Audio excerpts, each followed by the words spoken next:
بسم اللہ الرحمن الرحیم۔ سامعین کرام، آپ سن رہے ہیں انسپیکٹر احمد یار خان سیریز کے سلسلے کی ایک اردو کہانی وہ مسلمان کی اولاد تھا، جس کے مصنف خود احمد یار خان ہیں، اور یہ اس سلسلے کی قسط نمبر 3 ہے۔ مجھے امید ہے آپ کو میری یہ کاوش پسند آ رہی ہوگی۔ آپ نے اگر ابھی تک میرا چینل کہانی گھر سبسکرائب نہیں کیا تو ابھی میرے چینل کو سبسکرائب کر کے بیل نوٹیفیکیشن آن کر لیجئے تاکہ آنے والی ہر نئی کہانی کی اطلاع بر وقت آپ تک پہنچ سکے۔ ایک رات پہلے پہر میں نے بیوی کو کمرے سے غائب پایا۔ بچہ بھی نہیں تھا، میں سمجھا وہ چلی گئی ہے۔ میں سر پکڑ کر بیٹھ گیا۔ تھوڑی دیر بعد وہ آ گئی۔ میں نے پوچھا کہاں گئی تھی تو کہنے لگی اس کا باپ آیا تھا۔ میں کچھ بھی نہ کہہ سکا۔ اس روز سے اس نے میرے ساتھ اچھا سلوک شروع کر دیا۔ پہلے میں اس کے برے سلوک سے پریشان رہتا تھا، اب اس کے اچھے سلوک سے پریشان ہونے لگا۔ یہ تو میں کسی وقت نہیں بھولا کہ جسم کے لحاظ سے، شکل و صورت کے لحاظ سے اور طبیعت کے لحاظ سے میں اس کے پاؤں کی مٹی کے برابر بھی نہیں تھا، لیکن اس نے میرے ساتھ ایسا سلوک شروع کر دیا جیسے میں شہزادہ ہوں۔ اس نے میرے ساتھ بیویوں والا پیار محبت بھی شروع کر دیا۔ اس سے میری عقل ماری گئی۔ میں دیکھ رہا تھا کہ مہینے میں ایک رات وہ بچے کو اٹھا کر چلی جاتی اور 3-4 گھنٹوں بعد واپس آتی تھی۔ مجھے معلوم تھا کہ وہ کہاں جاتی ہے، لیکن وہ میرے سامنے آتی تھی تو میں جیسے مر جاتا تھا۔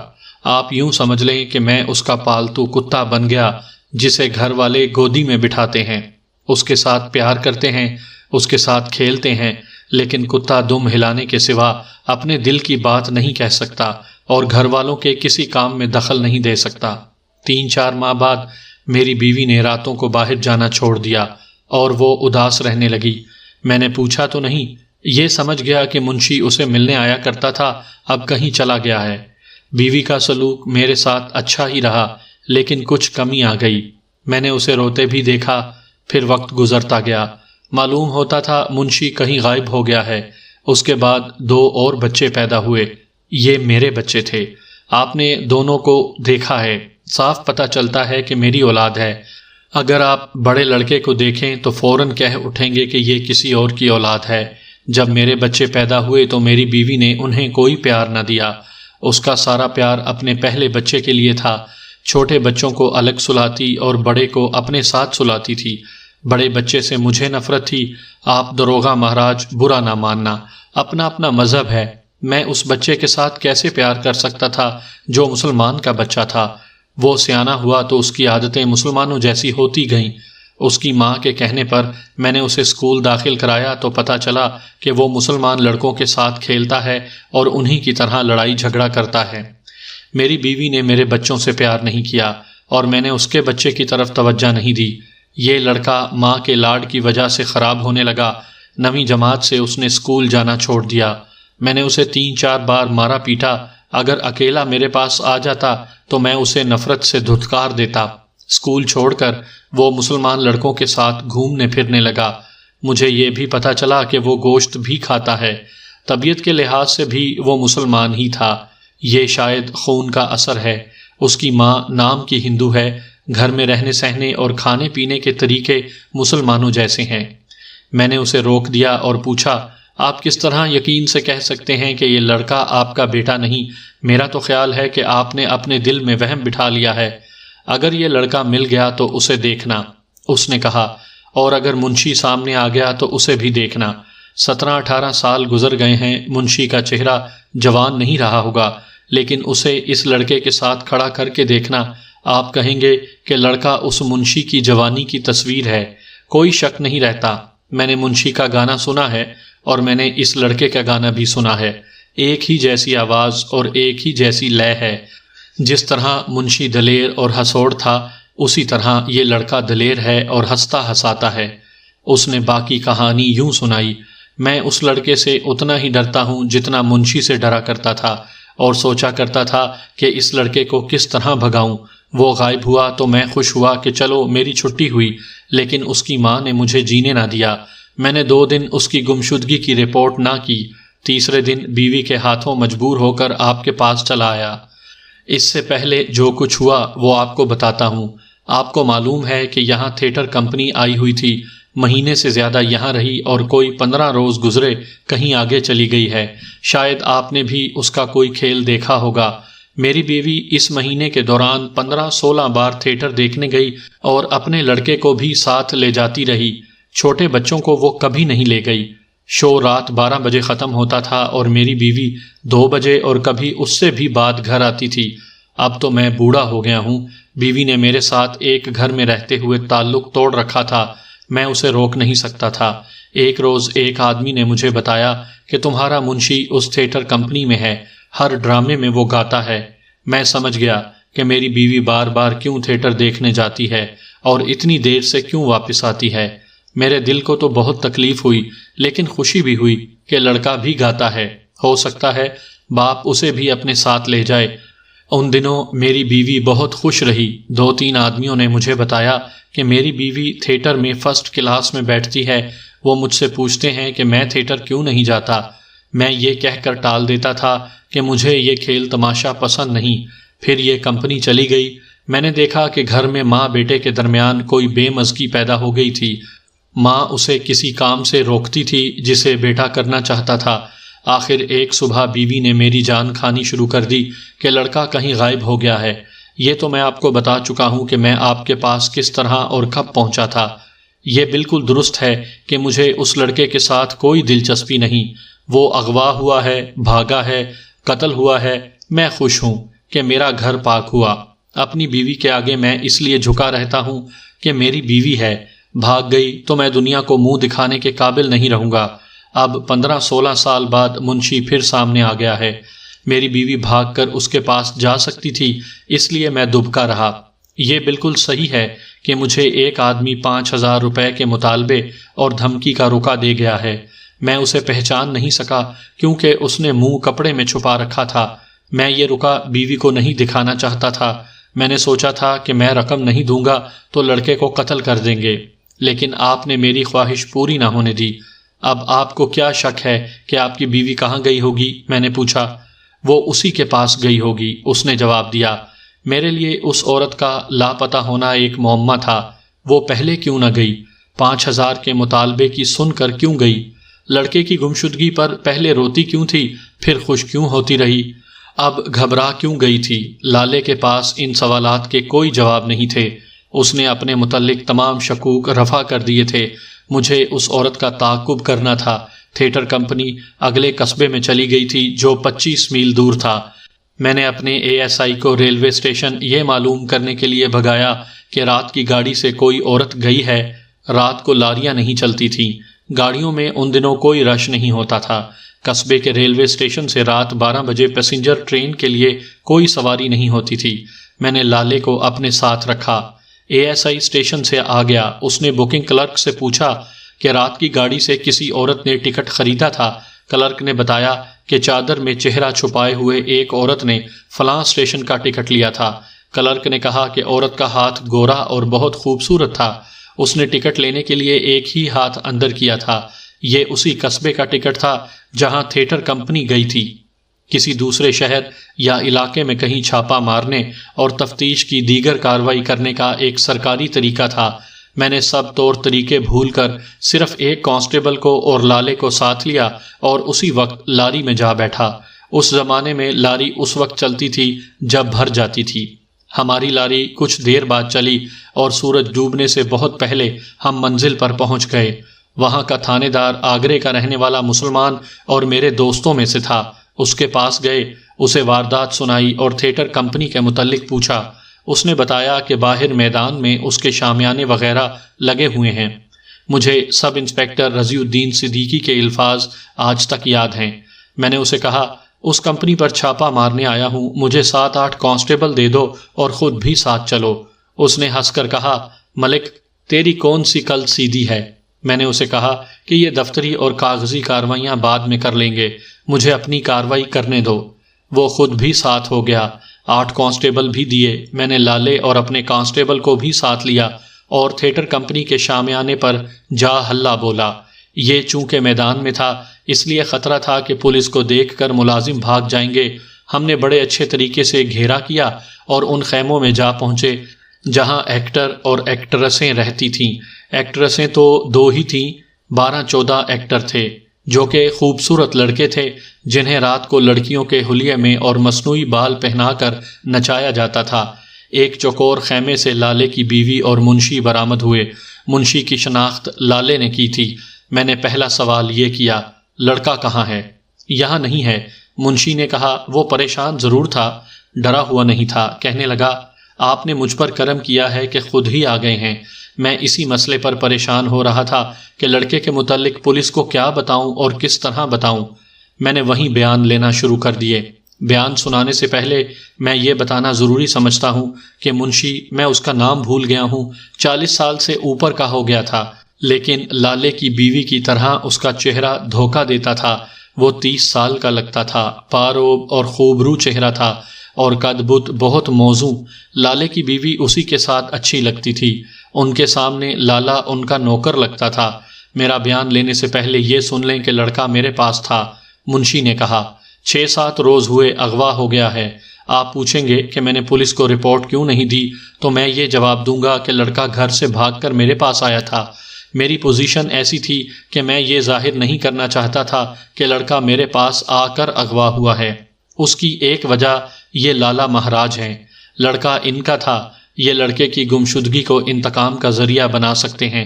بہرحال منشی نے رپورٹ نہ کرنے کی جو بھی وجہ بتائی وہ بے معنی تھی۔ وہ کوئی بھی وجہ بتاتا، اس پر اعتماد نہیں کیا جا سکتا تھا۔ لالے کی بیوی رو رہی تھی۔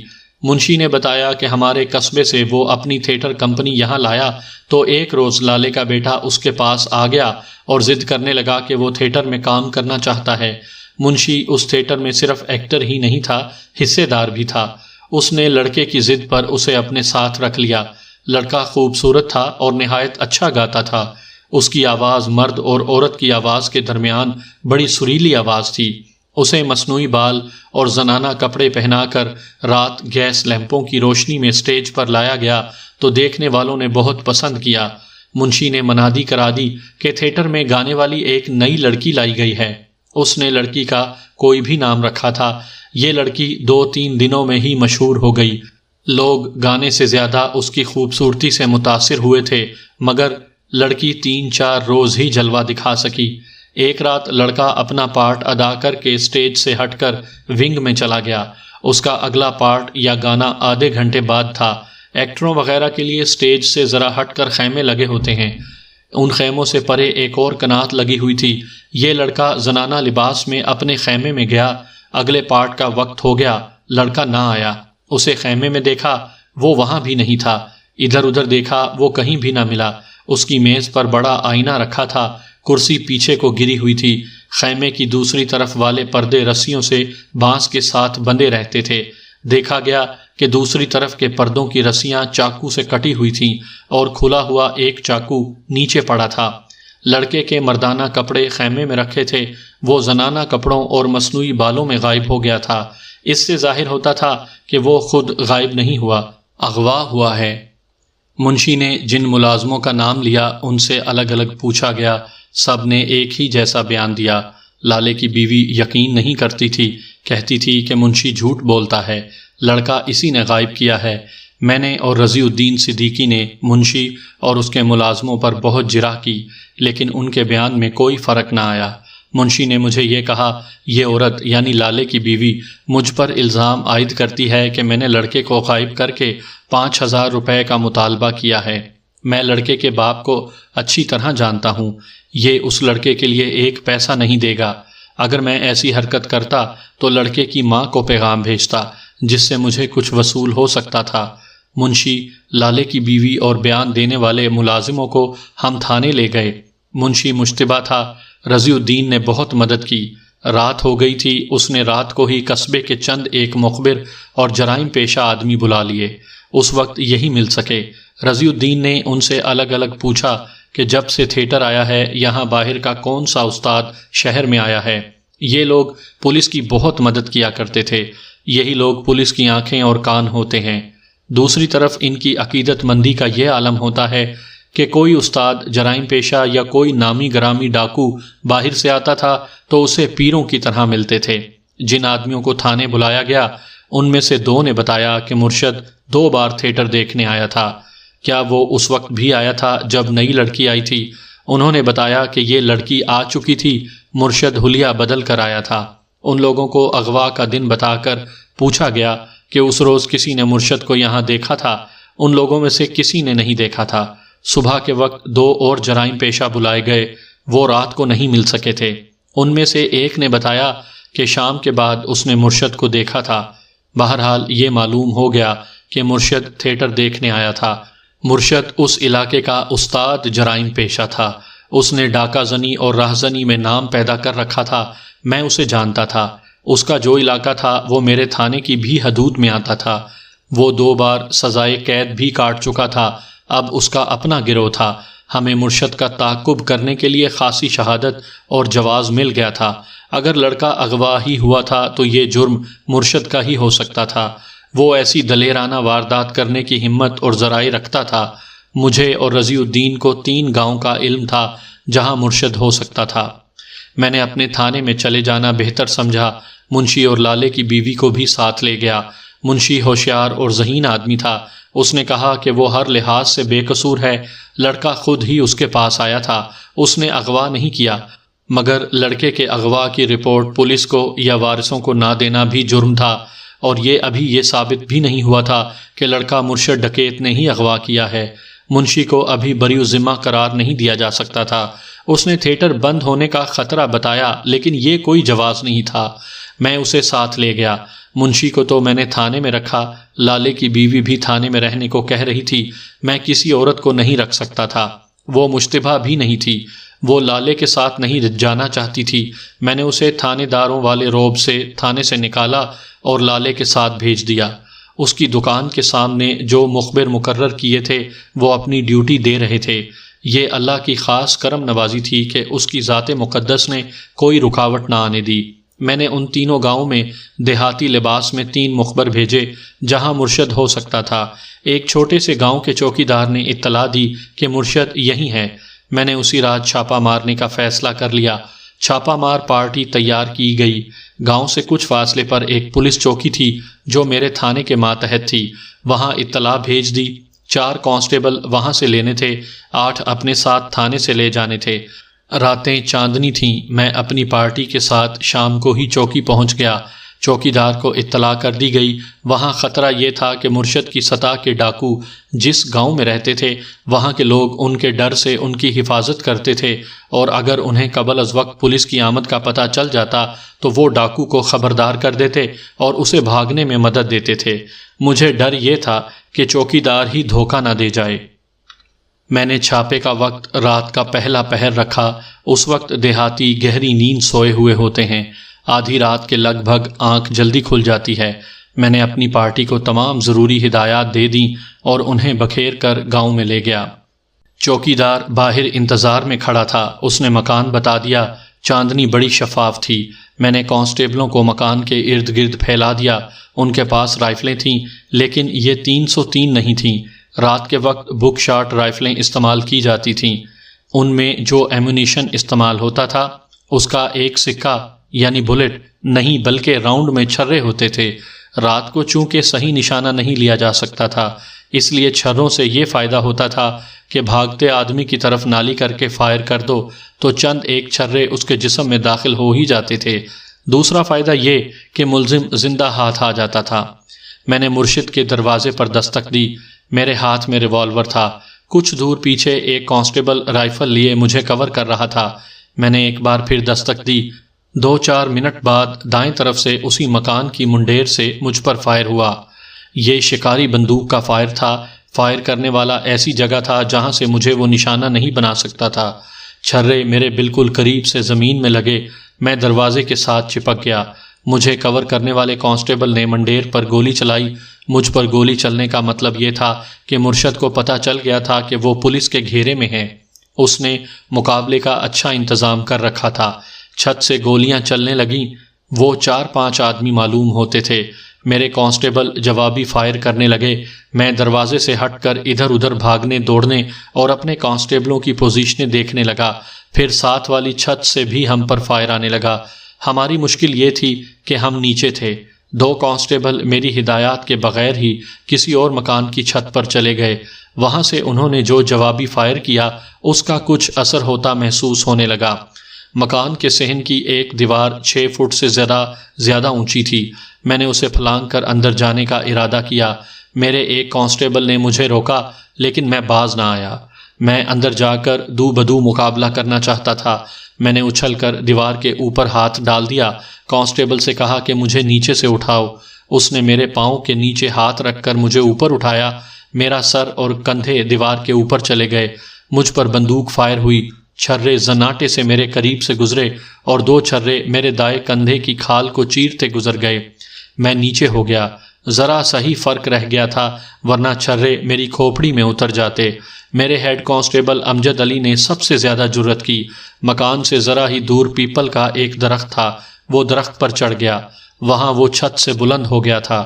ایک ٹہنی پر بیٹھ کر اس نے 4 راؤنڈ فائر کیے۔ ایک بھی ضائع نہ ہوا، مگر ایک اور مکان سے ہیڈ کانسٹیبل پر گولی چلی۔ اس مکان کے بچوں اور عورتوں نے چیخ و پکار شروع کر دی۔ اس سے نشاندہی ہو گئی کہ کون سا مکان ہے۔ میں ایک کانسٹیبل کے ساتھ دوڑتا گیا، اس مکان میں داخل ہوا اور ایک سیڑھی سے اوپر چلا گیا۔ یہ دیہات کے کچے مکانات تھے۔ سیڑھی سے میں نے صرف سر اور ہاتھ اوپر کیا۔ وہاں 2 آدمی تھے، دونوں کے پاس رائفلیں تھیں۔ وہ مجھے نہ دیکھ سکے۔ میں نے ایک پر ریوالور فائر کیا، وہ اٹھا اور گر پڑا۔ دوسرے نے ادھر ادھر دیکھا تو میں نے گرج کر کہا، رائفل پھینک دو، دوسری گولی آتی ہے۔ اس نے رائفل پھینک دی۔ میں نے اوپر جا کر اسے پکڑ لیا اور نیچے اتار لایا۔ میں پھر مرشد کے مکان کی طرف گیا اور اسی دیوار کی طرف چلا گیا جہاں سے میں نے چڑھنے کی کوشش کی تھی۔ میں نے دیکھا کہ اندر سے ایک آدمی دیوار پر آیا۔ میں نے اس کی طرف ریوالور سیدھا کیا تو اس نے مجھے دیکھے بغیر چلانا شروع کر دیا، گولی نہ چلانا، میں باہر آ رہا ہوں۔ میں اس کی طرف دوڑا۔ مجھے اس کی او مارا گیا کی آواز سنائی دی۔ وہ باہر کو گرا لیکن میں نے اسے پکڑ لیا، گرنے نہ دیا۔ اس نے کہا، مجھے گولی لگ گئی ہے۔ وہ مرشد کا ہی آدمی ہو سکتا تھا لیکن اس نے اپنا نام بتایا تو میری روح بھی خوش ہو گئی۔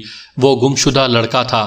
اس کی ران میں چھرے لگے تھے، گوشت میں اتر گئے تھے، ہڈی بچ گئی تھی۔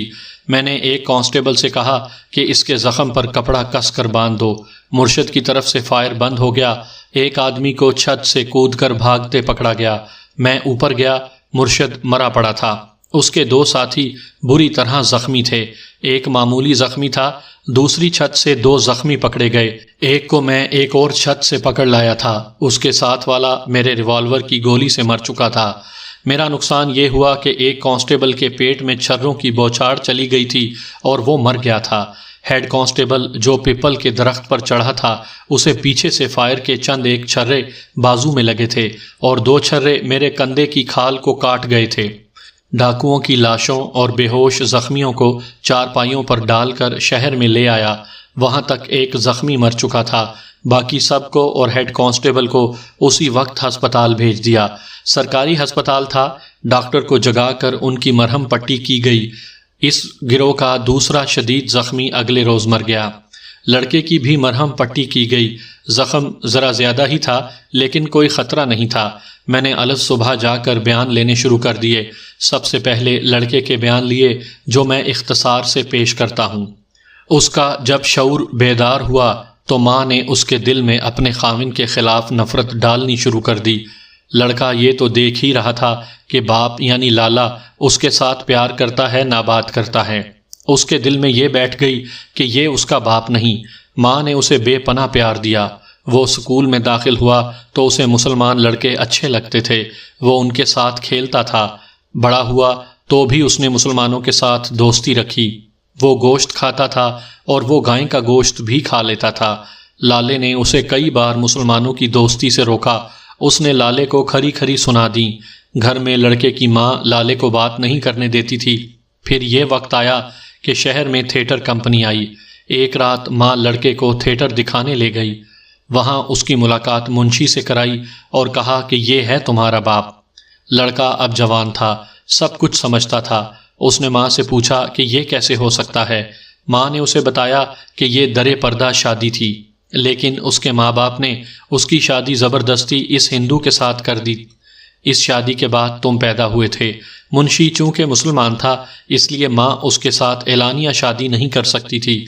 منشی نے لڑکے سے باپ کی طرح پیار کیا اور انہیں فرسٹ کلاس میں بٹھا کر کھیل دکھایا۔